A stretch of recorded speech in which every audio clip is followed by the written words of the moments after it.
خطبہ جمعہ یا واعظ نصیحت کرتے وقت چیخنا چلانا کیا منہج سلف ہے؟ اس کو آپ چیخنا چلانا کہہ رہے ہیں، ٹھیک ہے، کچھ لوگوں کی عادت ہے کہ بہت ہی اطمینان سے اور ایک ہی رو میں وہ باتیں کہتے جاتے ہیں. کچھ لوگ ہوتے ہیں بڑے جوش میں، وہ بھی کبھی کبھی اس کی ضرورت ہوتی ہے. حدیث شریف میں آتا ہے پیر رسول جب خطبہ دیتے تھے کأنہ منذر جیش، ایسا ہے کہ آواز بلند کر کے فوج کو ڈرا رہے ہیں کہ سنبھل جاؤ دشمن تمہارے اوپر ہے. تو اونچی آواز کر کے چیخ اور چلا جس کو کہتے ہیں، اونچی آواز کر کے لوگوں تک، خاص طور پر اس زمانے میں جبکہ مائکرو فون وغیرہ نہیں تھے تو ضروری تھا. اب بھی آواز بلند اگر کوئی تاکید کر کے کوئی مسئلہ بیان کر رہا ہے تو اس کے لیے جائز ہے. اس کو آپ یہ نہ کہیں کہ یہ سلف کے منہج کے خلاف ہے.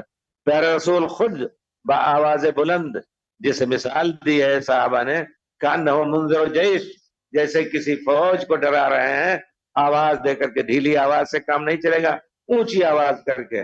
تو وہ بھی ہے. بہت سے لوگ ہیں الحمدللہ اچھی راگ بنا کر کے قرآن حدیث پڑھ کے واز کہتے ہیں، وہ بھی مقبول ہے انشاءاللہ.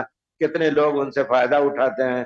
اور کچھ لوگ ہیں جو سادہ ہی قرآن حدیث پڑھ کر کے اور لوگوں کو سنا دیتے ہیں. سب کو آپ الحمدللہ ہضم کریں، قبول کریں، سب کے لیے دعا کریں. جو بات کر رہے ہیں اس پر عمل کریں بس.